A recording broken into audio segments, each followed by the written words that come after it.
Endurance. The public houses of Barzoum I have found vary but little.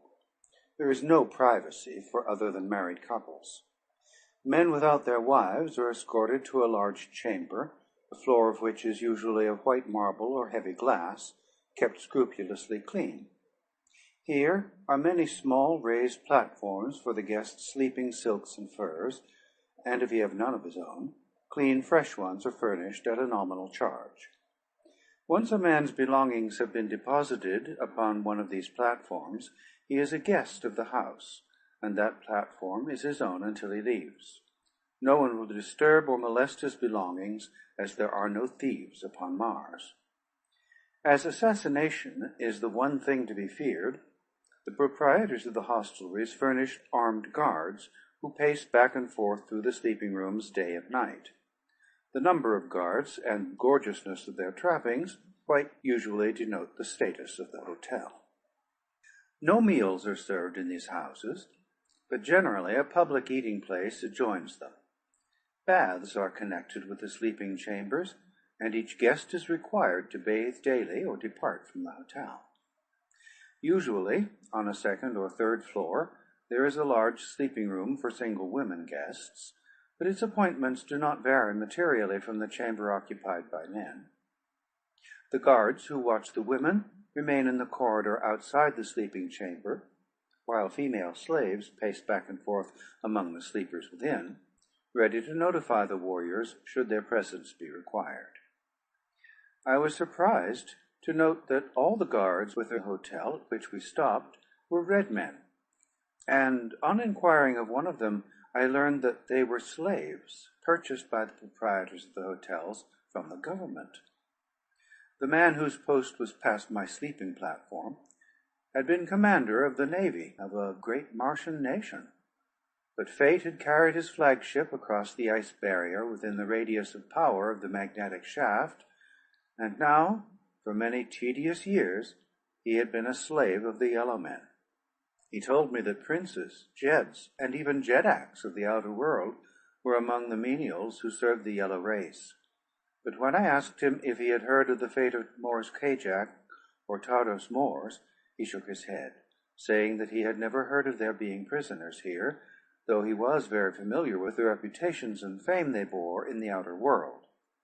Neither had he heard any rumor of the coming of the father of Therns and the black Dator of the firstborn, but he hastened to explain that he knew little of what took place within the palace. I could see that he wondered not a little that a yellow man should be so inquisitive about certain red prisoners from beyond the ice barrier, and that I should be so ignorant of customs and conditions among my own race. In fact, I had forgotten my disguise upon discovering a red man pacing before my sleeping platform, but his growing expression of surprise warned me in time, for I had no mind to reveal my identity to any, unless some good could come of it, and I did not see how this poor fellow could serve me yet, though I had it in my mind that later I might be the means of serving him, and all the other thousands of prisoners who do the bidding of their stern masters in Cadabra. Thuvandin and I discussed our plans as we sat together among our sleeping silks and furs that night, in the midst of the hundreds of yellow men who occupied the apartment with us. We spoke in low whispers, but as that is only what courtesy demands in a public sleeping place, we roused no suspicion. At last, determining that all must be but idle speculation, until after we had had a chance to explore the city and attempt to put into execution the plan that Talu had suggested, we bade each other good night and turned to sleep. After breakfasting the following morning, we set out to see Cadabra, and, as through the generosity of the Prince of Marentina we were well supplied with the funds current in Okar, we purchased a handsome ground flyer.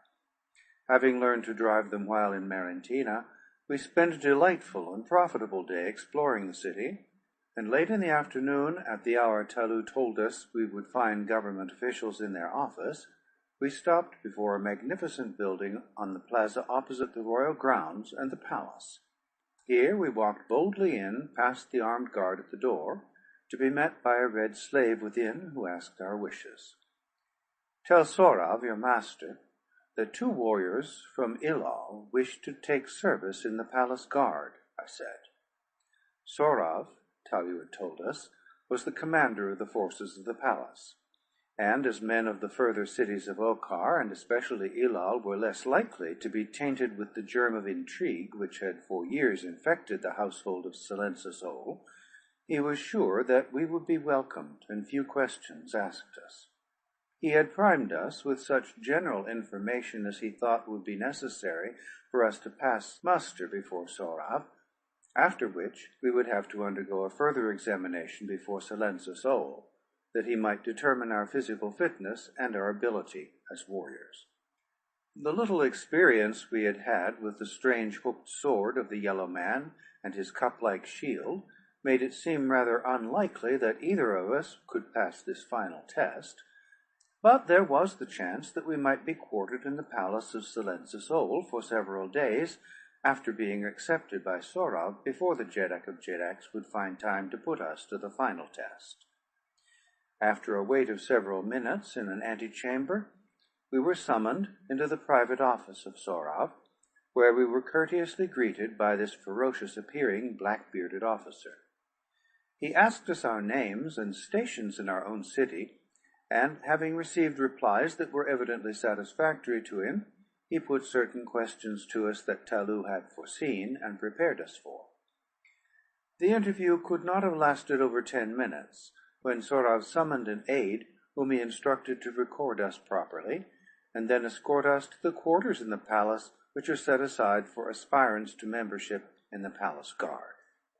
The aide took us to his own office first, where he measured and weighed and photographed us simultaneously, with a machine ingeniously devised for that purpose, 5 copies being instantly reproduced in 5 different offices of the government, 2 of which are located in other cities, miles distant. Then he led us through the palace grounds to the main guardroom of the palace, there turning us over to the officer in charge. This individual again questioned us briefly, and finally dispatched a soldier to guide us to our quarters. These we found located upon the 2nd floor of the palace, in a semi-detached tower at the rear of the edifice. When we asked our guide why we were quartered so far from the guardroom, he replied that the custom of the older members of the guard of picking quarrels with aspirants to try their mettle had resulted in so many deaths that it was found difficult to maintain the guard at its full strength while this custom prevailed. Silensis Ol had therefore set apart these quarters for aspirants, and here they were securely locked against the danger of attack by members of the guard. This unwelcome information put a sudden check to all our well-laid plans, for it meant that we should virtually be prisoners in the palace of Silensis Ol until the time that he should see fit to give us the final examination for efficiency. As it was this interval upon which we had banked to accomplish so much in our search for Dejathoris and Thuvia of Tarth, our chagrin was unbounded when we heard the great lock click behind our guide as he quitted us, after ushering us into the chambers we were to occupy. With a wry face I turned to Thuvan Din. My companion but shook his head disconsolately and walked to one of the windows upon the far side of the apartment. Scarcely had he gazed beyond them than he called to me in a tone of suppressed excitement and surprise. In an instant I was by his side. "Look," said Thuvan Din, pointing toward the courtyard below. As my eyes followed the direction indicated, I saw 2 women pacing back and forth in an enclosed garden. At the same moment I recognized them. They were Dejathoris and Thuvia of Tarth. There were they, whom I had trailed from one pole to another, the length of a world. Only 10 feet of space and a few metal bars separated me from them. With a cry, I attracted their attention, and as Dejathoris looked up, full into my eyes, I made the sign of love that the men of Barsoom make to their women. To my astonishment and horror, her head went high, and as a look of utter contempt touched her finely chiseled features, she turned her back full upon me. My body is covered with the scars of 1,000 conflicts, but never in all my long life have I suffered such anguish from a wound. For this time the steel of a woman's look had entered my heart. With a groan I turned away and buried my face in my arms. I heard Thuvan Din call aloud to Thuvia, but an instant later his exclamation of surprise betokened that he too had been repulsed by his own daughter. "They will not even listen," he cried to me. "They have put their hands over their ears and walked to the farther end of the garden. Ever heard you of such mad work, John Carter? The two must be bewitched." Presently I mustered the courage to return to the window, for even though she spurned me, I loved her, and could not keep my eyes from feasting upon her divine face and figure. But when she saw me looking, she again turned away. I was at my wits' end to account for her strange actions, and that Thuvia too had turned against her father seemed incredible. Could it be that my incomparable princess still clung to the hideous faith from which I had rescued her world? Could it be that she looked upon me with loathing and contempt because I had returned from the Valley Door, or because I had desecrated the temples and persons of the holy Therns? To naught else could I ascribe her strange deportment, yet it seemed far from possible that such could be the case, for the love of Dejathoras for John Carter had been a great and wondrous love, far above racial distinctions, creed, or religion. As I gazed ruefully at the back of her haughty royal head, a gate at the opposite end of the garden opened, and a man entered. As he did so, he turned and slipped something into the hand of the yellow guardsman beyond the gate. Nor was the distance too great that I might not see that money had passed between them. Instantly I knew that this newcomer had bribed his way within the garden. Then he turned in the direction of the two women, and I saw that he was none other than Thurid, the black dator of the firstborn. He approached quite close to them before he spoke, and as they turned at the sound of his voice, I saw Dejathoras shrink from him. There was a nasty leer upon his face as he stepped close to her and spoke again. I could not hear his words, but her answer came clearly. "The granddaughter of Tardos Mors can always die," she said, "but she could never live at the price you name." Then I saw the black scoundrel go upon his knees beside her, fairly groveling in the dirt, pleading with her. Only part of what he said came to me, for though he was evidently laboring under the stress of passion and excitement, it was equally apparent that he did not dare raise his voice for fear of detection. "I would save you from Matai Shang," I heard him say. "You know the fate that awaits you at his hands. Would you not choose me rather than the other?" "I would choose neither," replied Dejathoras, "even were I free to choose, as you know well I am not." "You are free," he cried. "John Carter, Prince of Helium, is dead." "I know better than that. But even were he dead, and I must needs choose another mate, it would be a plant man or a great white ape in preference to either Matai Shang or you, black callet," she answered with a sneer of contempt. Of a sudden the vicious beast lost all control of himself, as with a vile oath he leaped at the slender woman, gripping her tender throat in his brute clutch. Thuvia screamed and sprang to aid her fellow prisoner, and at the same instant I too went mad, and tearing at the bars that spanned my window, I ripped them from their sockets as they had been but copper wire. Hurling myself through the aperture, I reached the garden, but 100 feet from where the black was choking the life from my Dejathoras, and with a single great bound I was upon him. I spoke no word as I tore his defiling fingers from that beautiful throat, nor did I utter a sound as I hurled him 20 feet from me. Foaming with rage, Thurid regained his feet and charged me like a mad bull. Yellow man, he shrieked, you knew not upon whom you laid your vile hands, but ere I am done with you, you will know well what it means to offend the person of a firstborn. Then he was upon me, reaching for my throat, and precisely as I had done that day in the courtyard of the temple of Isis, I did here in the garden of the palace of Silence's Owl. I ducked beneath his outstretched arms, and as he lunged past me, I planted a terrific right upon the side of his jaw. Just as he had done upon that other occasion, he did now. Like a top, he spun round, his knees gave beneath him, and he crumpled to the ground at my feet. Then I heard a voice behind me. It was the deep voice of authority that marks the ruler of men. And when I turned to face the resplendent figure of a giant yellow man, I did not need to ask to know that it was Silence's Owl. At his right stood Matai Sham, and behind them a score of guardsmen. "Who are you?" he cried, "and what means this intrusion within the precincts of the women's garden? I do not recall your face. How came you here?" But for his last words I should have forgotten my disguise entirely, and told him outright that I was John Carter, Prince of Helium. But his question recalled me to myself.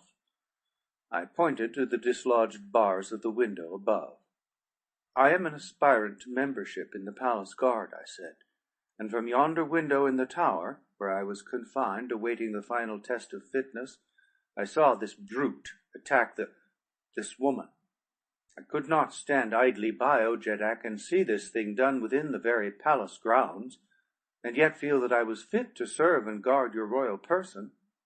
I had evidently made an impression upon the ruler of Ukkar by my fair words, and when he turned to Dejathoras and Thuvia of Parth, and both had corroborated my statements, it began to look pretty dark for Thurid. I saw the ugly gleam in Matai Sham's evil eyes, as Dejathoras narrated all that had passed between Thurid and herself, and when she came to that part which dealt with my interference with the Dator of the firstborn, her gratitude was quite apparent, though I could see by her eyes that something puzzled her strangely. I did not wonder at her attitude toward me while others were present, but that she should have denied me while she and Thuvia were the only occupants of the garden still cut me sorely. As the examination proceeded, I cast a glance at Thurid, and startled him looking wide-eyed and wonderingly at me, and then of a sudden he laughed full in my face. A moment later Silence's Owl turned toward the black. "What have you to say in explanation of these charges?" he asked in a deep and terrible voice. "Dare you aspire to one whom the father of Therns has chosen? One who might even be a fit mate for the Jeddak of Jeddaks himself?" And then the black-bearded tyrant turned and cast a sudden greedy look upon Dejathoras, as though with the words a new thought and a new desire had sprung up within his mind and breast. Thurid had been about to reply, and, with a malicious grin upon his face, was pointing an accusing finger at me, when Silence's Owl's words and the expression of his face cut him short. A cunning look crept into his eyes, and I knew from the expression of his face that his next words were not the ones he had intended to speak. "O mightiest of Jeddaks," he said, "the man and the women do not speak the truth. The fellow had come into the garden to assist them to escape. I was beyond and overheard their conversation, and when I entered, the woman screamed and the man sprang upon me and would have killed me. What know you of this man? He is a stranger to you, and I dare say that you will find him an enemy and a spy. Let him be put on trial, Silence's Owl, rather than your friend and guest Thurid, daughter of the firstborn." Silence's Owl looked puzzled. He turned again and looked upon Dejathoras, and then Thurid stepped quite close to him and whispered something in his ear. What, I know not. Presently the yellow ruler turned to one of his officers. See that this man be securely confined until we have time to go deeper into this affair, he commanded, and as bars alone seem inadequate to restrain him, let chains be added. Then he turned and left the garden, taking Dejathoris with him, his hand upon her shoulder. Thurid and Matishang went also, and as they reached the gateway, the black turned and laughed again aloud in my face. What could be the meaning of his sudden change toward me? Could he suspect my true identity? It must be that. And the thing that had betrayed me was the trick and blow that had laid him low for the second time. As the guards dragged me away, my heart was very sad and bitter indeed. For now, to the two relentless enemies that had hounded her for so long, another and a more powerful one had been added. For I would have been but a fool had I not recognized the sudden love for Dejathoris that had just been born in the terrible breast of Silensis O, Jeddak of Jeddaks, ruler of Okar. End of chapter 10. Recording by Thomas Copeland.